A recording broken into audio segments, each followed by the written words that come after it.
I just want to encourage somebody right now, if things aren't going the way that you would hope they would go in the ministry, I'm not beating you up. I'm not taking pot shots at you, but it lives and dies with us, folks. And we are the ones that have to really plug in and say, I need newness and freshness in my life.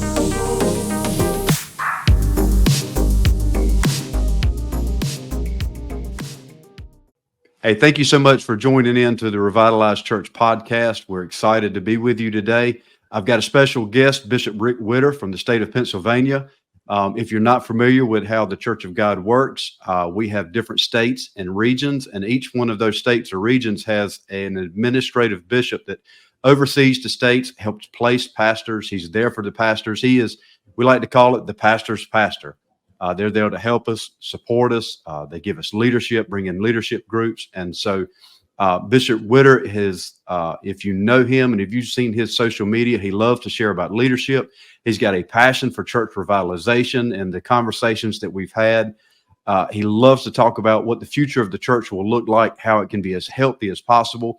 And so we're excited to talk to him today and see how he can help give us some guidance, hear his heart, hear his passion on that. So I'm going to turn it right over to both of us, and hope you enjoyed this podcast. Stick around. If you would like and share, that helps us get the message out to even more people. And this is all about helping you. And so help us get the word out and tell somebody about this. And Bishop Whitter, we're real excited to have you here today. Thank you so much for agreeing to do this. If you wouldn't mind, just introduce yourself a little bit, tell everybody where you're at, how you got there, and go into your situation a little bit. Let us know who you are. Yeah, absolutely. Thank you, Pastor. What a privilege to be with you guys today. It's always exciting to share about the kingdom and share about ministry, church work, leadership, and really thrilled. Thank you for the honor.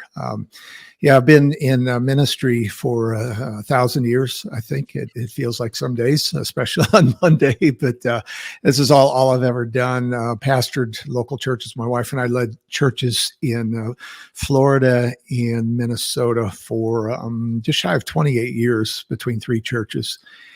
And then entered this work almost 12 years ago.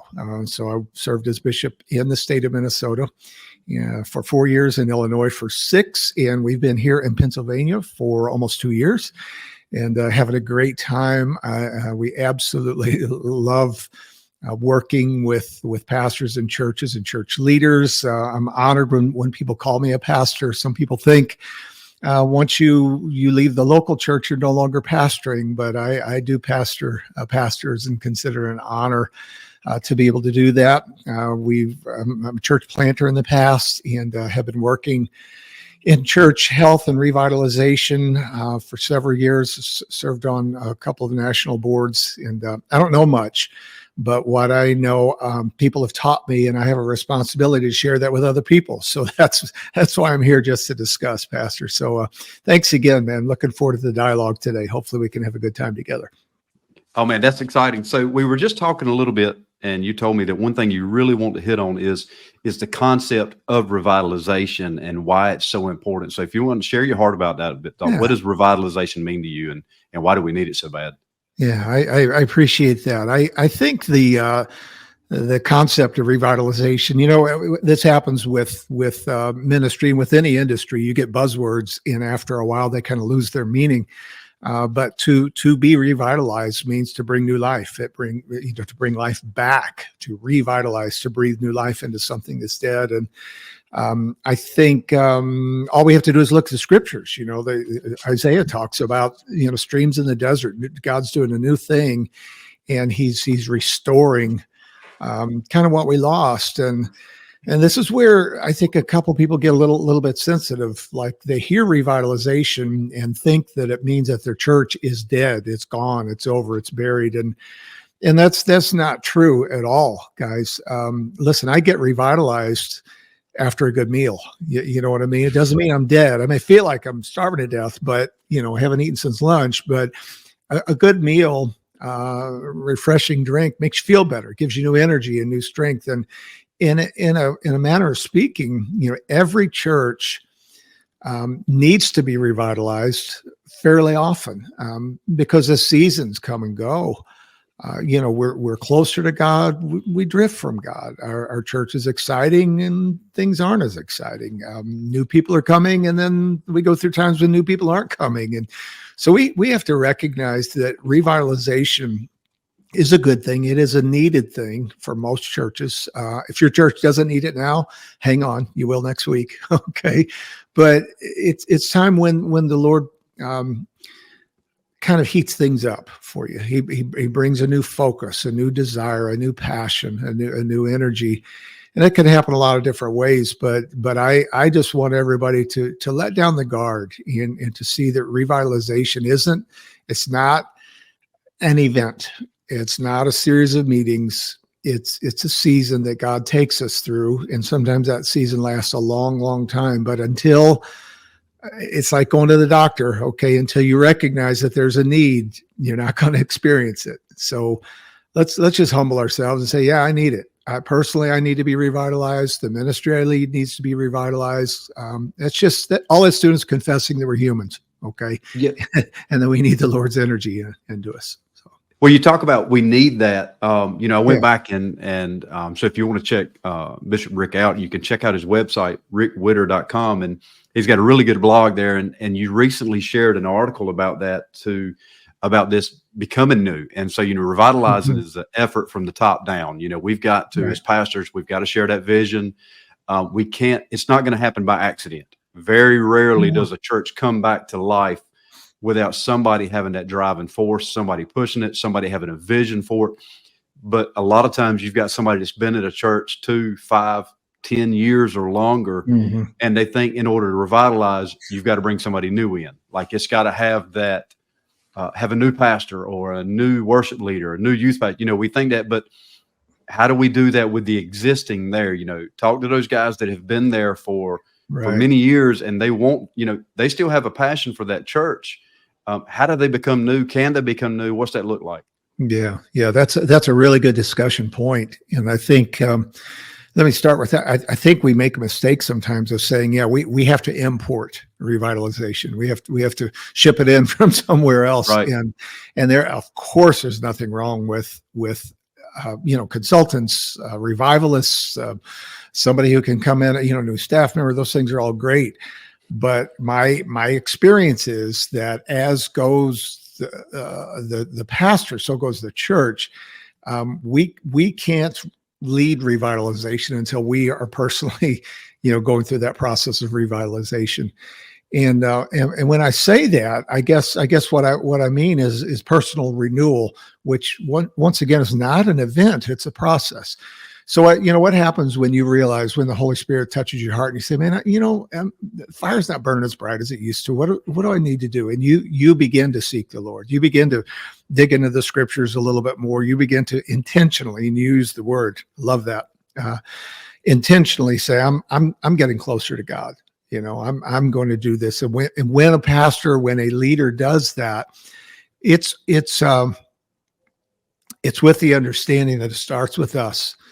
So let's just say you're preaching and things aren't happening. People aren't coming to the Lord. New disciples aren't being made. And you, instead of, here's a real key. Most of us have a tendency to look at other people first, and say, it's those guys. It's our leaders. It's our deacons. It's our whoever. It's the pastor's wife. That's the problem. And, listen, God has put us where we are by design, because he knows that church needs us and that community needs us. And I just want to encourage somebody right now, if things aren't going the way that you would hope they would go in the ministry, I'm not beating you up. I'm not taking pot shots at you, but it lives and dies with us, folks. We are the ones that have to really plug in and say, I need newness and freshness in my life. I've got to turn up, my passion for the Lord. And of course it comes through prayer, it comes through, study of scriptures. It might come through the spiritual disciplines, fasting or solitude, or, those types of things. But I think instead of pursuing those things for the sake of revitalization, I think you just pursue them because you love the Lord and you want to be closer to him. because pursuing those things for the sake of revitalization, that just gets muddy to me real quick, Pastor. You know what I mean? Oh yeah, and I think you hit on something right then. So as somebody, I've been in this for 5 years now Yeah, at our church, and so we've been talking revitalization and bringing things back to life. But what you just said, I think, is something that is probably the greatest key to revitalization is your love for the Lord and relationship with Him. yeah, And so we hear a lot of time frames on revitalization about, hey, you need to give it 6 months, you need to give it a year, you need to give it 2 years. But in my opinion, revitalization is such a toll on the pastor and the pastor's family. I think you need to commit 6 months to prayer, fasting, seeking God, your own personal help before you even bring up revitalization to the church, because like you said, it lives on the pastor, it lives on the yeah, leadership, and we've got to be in that. If we're not in a healthy place with the Lord and our relationship with Him, there's no way we can lead through this, because then that health of the church will reflect our health. And so we need to spend that time getting our relationship with God, and that's where that new vision, to me, I think that comes from. And it can be a daunting task to think about revitalizing, right. because we don't always know what that means. That's right. We hear a lot of changing our style, changing the Yeah, style of music, changing a lot of those things. But yeah, revitalizing can be just as simple as, hey, we're going after lost souls. that's right. We want to bring some people, not just bring numbers into church. We want to bring spiritual results into the church. Right, right. I, So I good. love the fact of what you're saying, that an older tenured pastor, that has nothing to do with age. It can be a 30-year-old pastor that's been there 5 years. That guy can Yeah, still turn things around. It's never too absolutely. late to have that new vision. That's absolutely right. And let me just add, along with your intentionality and the things you're talking about. I think when a pastor really is going hard after God, they may not have to talk about or push revitalization because they're leading it. And listen, like it or not, the church will follow us. Okay, the church will do what we're doing. And I know some of you are in situations where it doesn't seem like it, but man, I'm just telling you, you put God, at the forefront of what you're pushing for, and it will catch. It will catch. People might not know what to call it. They may not, see you going through a checklist. Here's what we have to do to revitalize. But when the leaders get engaged in that article that you're talking about, I was talking about leaders also. It starts with the pastor, but those who are closest to you in the church, they're going to catch on.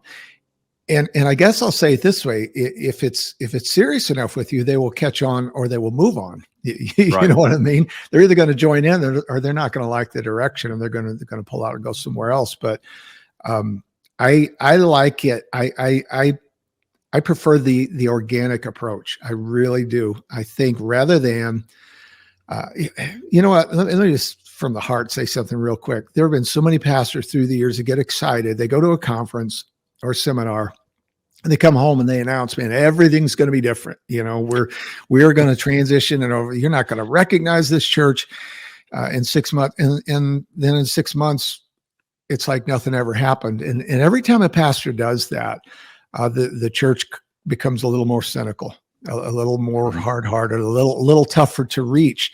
I think instead of big promises, too many of us overpromise and underdeliver. And I think let's don't worry about promises. Let's don't worry about. We have to cast vision, but I think the best thing you can do with that is just lead with passion, man.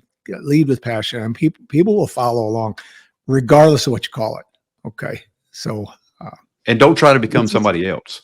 And I've been guilty. I've gone to conferences and you learn something new and you get really excited about that.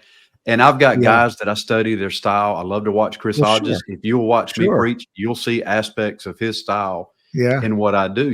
It works for him. Yeah. There's a great motto I picked up. I've got it written on one of my books at home that says, we seek not to be like the greats. We only seek what they sought. In other words, I don't want to be just like you, but I want to learn not what you did, but why did you do it? Exactly. And so that's one of the questions I like to ask guys is, and you have a great view of it because you get to see across your whole state. What have you seen? Have you seen anything specific that you can say, hey, that was something that worked really good that you might can glean from, that you can pull from? What's something that, that we mentioned low hanging fruit before about Yeah. what's an easy win real quick that you can see for a church? Yeah, let me tell you real quickly about something that's going on here in Pennsylvania. Not as a commercial, just as a testimony, but I think we have the trainers, we have the mentors, we have the coaches, we have the consultants among us, and it's in relationships. We have a couple of guys in our state that the Lord is really blessing. The Lord is growing their churches. They're having a lot of success. And we are strategically plugging them in with other pastors, not as a state program, not as I don't want it to be a denominational thing where we force people. It's and here's what I want to talk about: relationships. Okay, it's relationship built. So these pastors who are having success are connecting up once a month with other pastors on a voluntary basis and just sharing ideas. And here's what we're doing. Here's what's working. And they're tracking their stats since they've been doing that. And a couple of groups have been meeting for about a year now, and the statistics are pretty remarkable. I mean, they're measuring disciple making. Okay, they're measuring things like baptism. They're measuring things like number of volunteers serving. And here's just one little bit. And I want to talk about relationships a little bit, but with just one little thing that is shared, and it was shared again last night. We do a monthly Zoom call with all of our pastors. We call it First Tuesday Team. So the first Tuesday of every month we come, and one of them shared this. He said, "Listen, guys, your number of volunteers will predict the number of people you have worshiping with you." Oh, wow.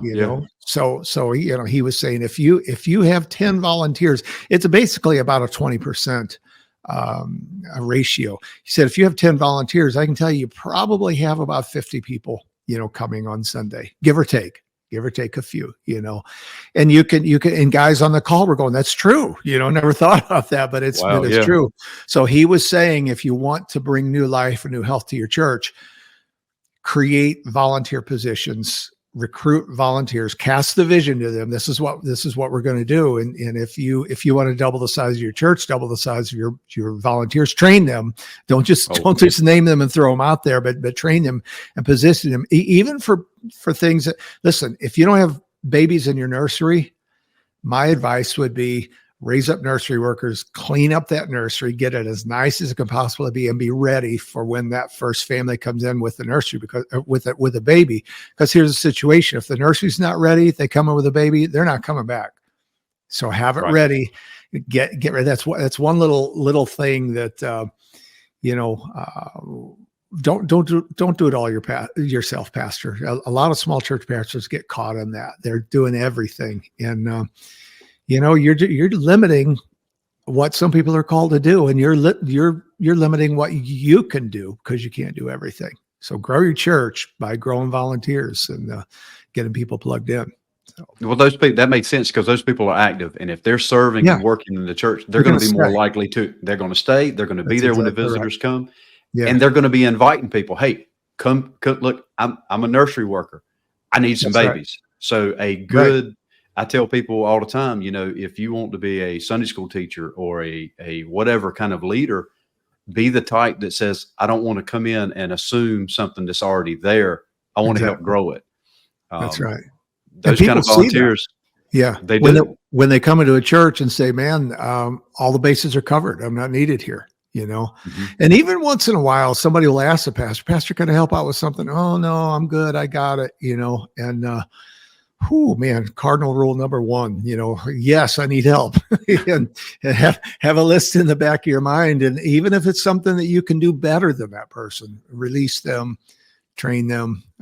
It was really cool last night. And I didn't know we were going to talk about this, but in our call last night, I had 3 state council members do the presentation. I kind of host this thing, but last night, they're better than I am in several areas. These guys are phenomenal leaders, and I just released them and said, go with it. And man, they did such a great job.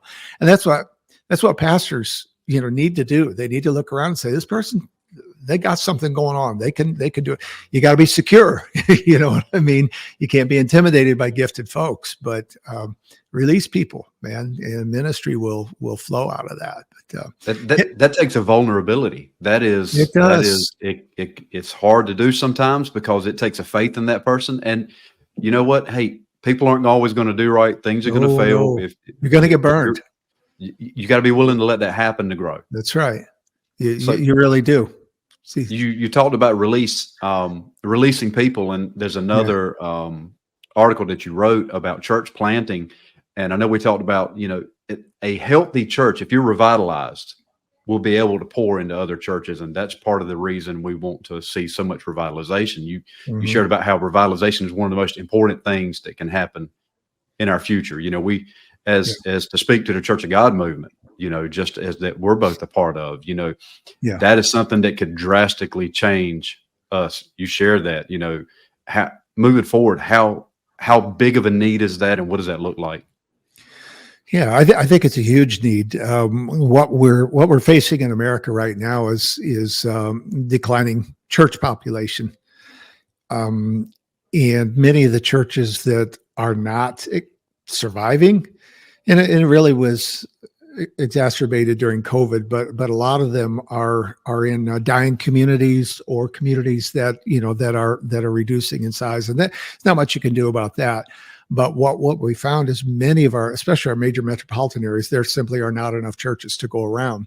So we're sustaining churches in smaller areas, but not keeping up with population growth in larger areas.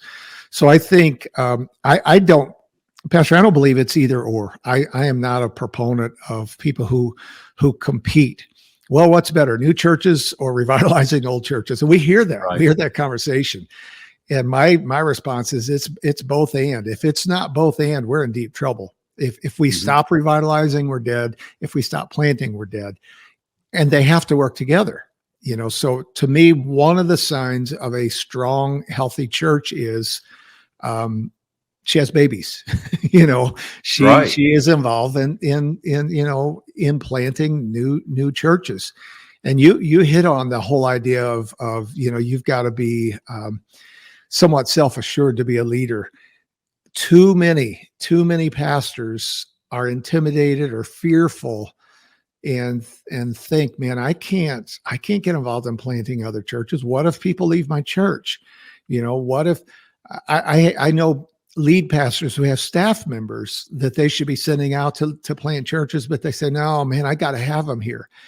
And to me, that's a stewardship issue. That's the same issue as tithing.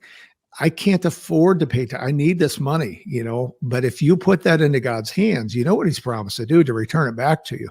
That's so, right. If you're as a pastor, if you can raise up other pastors, congratulations, man. That's a huge, huge feather in your cap, because it shows that you're producing, because that's what leaders do. Leaders don't create followers. Leaders create more leaders. All right. So, if you're looking to have a healthy church, you better be multiplying yourself, either in satellite locations, or new church plants, or helping to revitalize. And I want to hit on this relationship thing real quick, just because this all connects together. I sometimes will talk to churches that need to be revitalized, or maybe struggling churches. Okay. And you ask them, I'm big into servant leadership. I believe the state office exists to serve the local church. Okay. And to help resource them. So I ask folks, what do you need? How can we help you? How can we make your life easier, your ministry more successful? And almost always people talk about money. And I've actually heard from some pastors of existing churches get upset when we invest money into a new church. They'll say things like, well, why don't you help, I know this church that can't pay their light bill. Why don't you help them pay their light bill? And I just want to go on record as saying this, that money is not the solution to successful ministry. Okay. It's not. There are a lot of people, a lot of pastors say, man, if I just had $10,000, this thing would take off. If I had enough money to hire a staff member, this thing would take off. And obviously we need money, but there's a resource. There's a revitalization resource that's more valuable than money, and it's relationships. Okay. I call them revitalization relationships. sometimes those relationships lead you to money. Okay. Right. But sometimes they lead you to prayer. Sometimes they lead you to training. Sometimes those relationships. And what are they? They could be somebody like you or me, a friend, a colleague in ministry, could be a coach, could be a pastor from across town. It could be a businessman in the community, somebody you don't know. But if you're not good at relationships, if you don't recognize that God works through relationships, you're going to have a hard time revitalizing a church. You're going to have a hard time leading a church. Okay. Yeah, because that relationship, it leads to trust, Absolutely. and when you're revitalizing a church, I know, you have to be careful getting into our personal stories sometimes here, but I know when I come here, trust is not always, people don't always trust a new pastor when he's coming in. No, because of different situations that they've had. There was people that I had to build trust with here. I've talked to other pastors, and I think we have to even be careful stepping into a church unless they ask for it.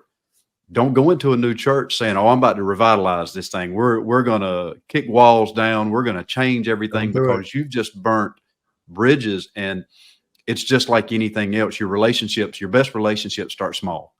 You find a key interest, and all of a sudden, my best friends are not ones that we were best friends overnight. It's ones that, we met serving together, working together. I can think of a pastor that, me and him we talk every day, and we met just working on his house. And then eventually we started doing more together and more together and more together. And then that became a really close friendship that, we trust each other greatly on that. You see the ones that become best friends overnight. They typically become enemies overnight too. They go from best friends to blocking each other on Facebook. Very quick. And that happens in your church. You've got to build trust. You can't just come in guns blazing. What we like to tell people, give it some time. Let them trust you. Let them learn you. Let them know you. That's why you'll hear a lot of people say that 2 to 4 years is your more prosperous years, is because you've been there long enough for them to trust you. But every bridge you burn, it takes a long time to build that back. So that relationship with other pastors, have guys that are willing to pour into you. I've got guys I call all the time on my big decisions. I always try and run that by somebody. Where's my blind spot here? What do you know? Yeah. So if you don't have that mentor, find somebody that you trust. And run that by. Find somebody that succeeded on that. That really helps me. And then build that with your people. Don't be afraid to build a relationship. I see a lot of guys that, they go in their office in the morning before the service, and as soon as service is over, they go in their office. You hear them talk about that. They're almost afraid to be around the people sometimes. And to do this and be successful in it, you got to be a people person. You have to. You gotta be in there with the people. You got to live with them. We call it doing life together. You have to be excited about that relationship building with them. That's right. Key word is authenticity. Authenticity is huge in today's culture, and you don't gain authenticity by preaching. You gain authenticity by doing life with the folks. They see you as an everyday guy who's dealing with the same things that they are, but you're holding on to your faith. And that's true. That's true for ministry across the board, not just for revitalizers. But be real. Got to have boundaries, of course, but be real. And those relationships are key. Can't do it without them. And my experience is it's the relationships that lead us to the rest of the resources. So for any guy here that really, really needs money, don't go looking for money, and don't go look for relationships with rich people. Okay. You go looking for relationships that God has brought you to, and in some way, the Lord's going to utilize that to bring you all the resources. And by the way, it may not be money. We may be lacking our finances, but the key isn't money. The key is people. All right. The key is people. The money comes from the people. The volunteers come from the people. The prayer support comes from the people. So invest in people, build the people, and the resources will follow. I really believe that. And I believe in the system of tithing with our church. So, when we were wanting to revitalize our church and we wanting to bring life into certain areas and even our finances, one of the things that I looked for quickly was, who are we supporting? What missions are we supporting? Yeah, that's and good. There's another church plant in the southeast part of North Carolina, brought them in, and we contribute to them monthly. And so there's times that we need, we do need those finances. That we need some extra support. Yeah. But I believe if you've got such a tight grip on that, God's only going to give you what you're going to use. If you're not using it to build his kingdom, why is he going to send it there? And so find a way. We preach tithing into the church all the time. How can your church tithe? How can you sow into another ministry? And I promise you, if you sow into somebody else's, God's going to sow into yours. And we've seen that over and over again work out ways that you just couldn't even imagine how it came back in multitudes for the church. So in revitalizing your church, help somebody else. If you pour into their ministry, I promise you God's going to pour into yours. Yeah, I totally agree. That's true financially. It's true with all resources, with your time, with people. They belong to him. We can't hold on to them. We share liberally. So yeah. Well, that sounds good. Look, I appreciate all this. One thing I love to ask everybody before we end up, unless you have anything else you want to cover. No, go ahead. Is to speak into a new pastor. So you've got and I know you do this all the time as a bishop. You're all the time placing pastors in in different situations. You're helping them in revitalizations. You're putting them in existing churches and church plants. So what's your advice that somebody that's not in Pennsylvania or Illinois or one of the other states you've been in, talk to that new pastor that might be watching this, that's considering, hey, I need to make a change at my church, or I'm thinking about praying about going to this church or whatever. Talk to that new pastor and give them just a few minutes of your advice and what you recommend for them. Yeah, appreciate it. Congratulations if you're a new pastor. The Lord must really trust you to put you in charge of his flock. A little thing that I like to do when we have a first-time pastor is I assign a coach to them for the first year.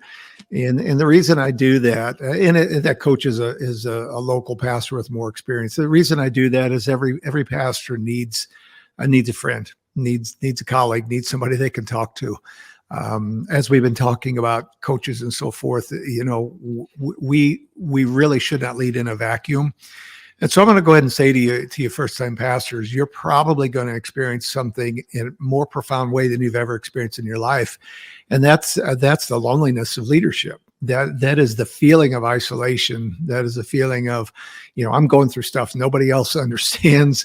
I'm totally here by myself. You may be with your spouse or with your family, but there's a loneliness that comes with leaders that I think part of it is a requirement. I think part of it is just something the Lord requires of leaders, that we have to be able to stand, even if it's by ourselves.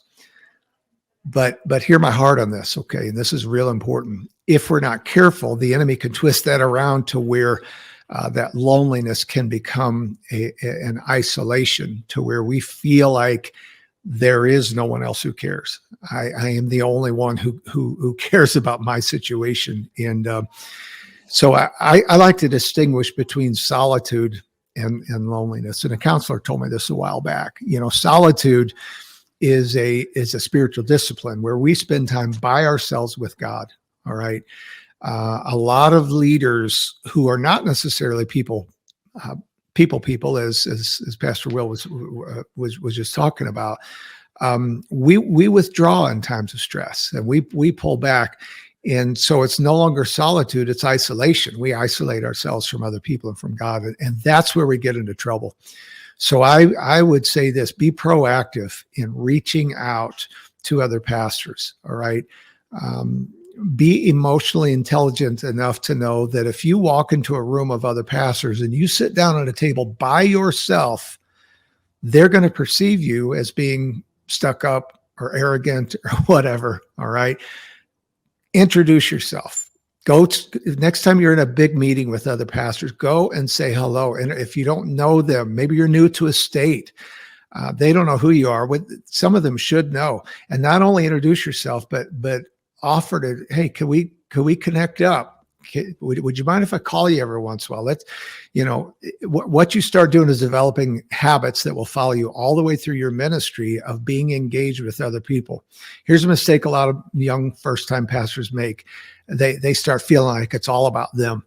And I have to tell you, it's not. All right. Your work and your ministry is not all about you. It's not all about your local church. There's a bigger picture, and you have something to share. I told the young pastor this last week in a time of personal training. I said, you have something that old pastors need and they don't have. And if you don't share it, man, you're responsible. You're going to answer to God for that one day. And so have the bigger picture in mind. It's not isolated. It's not this microcosm, this tiny little thing, no matter how small your church is. No, you're part of the kingdom of God. You're important. You're needed. You're necessary. You're valued more than just for what you can do in the ministry, but for who you are as an individual. We need you. I need you. Pastor needs you. We need each other. And so don't do this alone. Don't spend a week alone, without connecting outside of yourself. Okay. Oh, I love that. So Right. whenever I'm talking to new guys, and I gave somebody this advice yesterday, they're talking about getting into the ministry, and maybe they've just got credentialed or they've been through our MIP process. And I'll ask them, have you met with your bishop yet? And they'll say, no. I said, well, Do it. I know you assume this, but he may not know you exist right now. No offense to you, but when so like in North Carolina, we've got over 250 churches. Yeah. And then when you have other ministers coming out of that, there's no way that you can know everybody right away. And so you'll have people that feel like they're on an island. Nobody's using me. I'm not getting any opportunities to Right. serve. But nobody knows you exist because you haven't put yourself out there. And so it's not just self-promoting, but I learned that in business. I'm bivocational. I have my own business. And nobody's going to hire me if they don't know my company exists. That's right. And so I've got to advertise. I put it out there, and a simple way that we can do that is, guys, if you're watching this and you haven't, give your bishop a call. I mean, all the ones I've dealt with, you guys are truly here, like you say, here to serve. You're here to help us. And so make sure they know you exist. Make sure they know your talents and your gifts.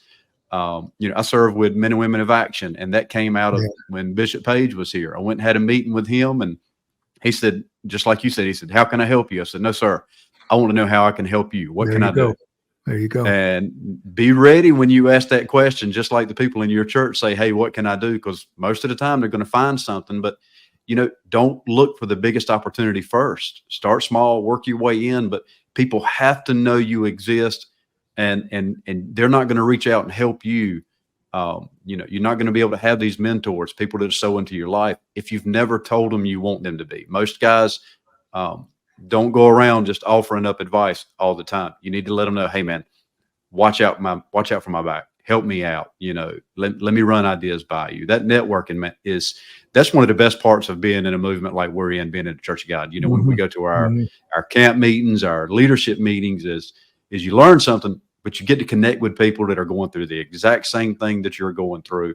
So take advantage of that. That's great news. I mean, great advice. Thank you so much. Yeah, you're welcome. You're welcome. Yeah, it's a pleasure. Let me just add to that real quickly.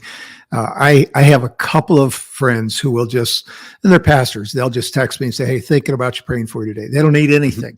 They don't need anything. They're just connecting. And that does so much good, because in this role, we're firemen. We're putting out fires all the time.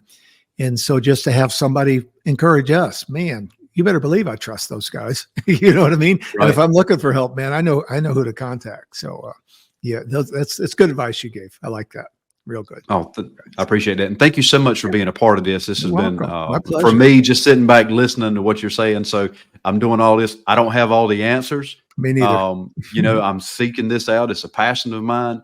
But I'm looking for those answers. And so I'm thankful for guys like you that will come on. Thank you for being a servant in your ministry and what you've done. When you listed out all the places you've been, the role of our administrative guys is a hard life at times. And so I'm very thankful for all that you're doing for the Church of God, for all the different pastors, for everybody else in that kind of role that might be listening to this. Thank you so much for what you do. Pastors, hang in there. Revitalization is hard. You can do this. Stay close to God. Stay close to your family. I will tell you this, Bishop, you probably like this. I want to do a podcast with pastors' wives. I've been talking to my wife about this, because that is the untold story, I think, of a lot of ministries, is what goes on with our families in the background. So true. Good. And so looking forward to that. Me But too. thank you again. And You're so welcome. thank you. And if you've got to this point, looking forward to the further episodes. If you know somebody and you have a great story that they can share, please email me, let me know about it. I'd love to highlight them, highlight what you're doing. Let's all move forward in this together. Have a great day. Sounds good. Take care. Bye-bye.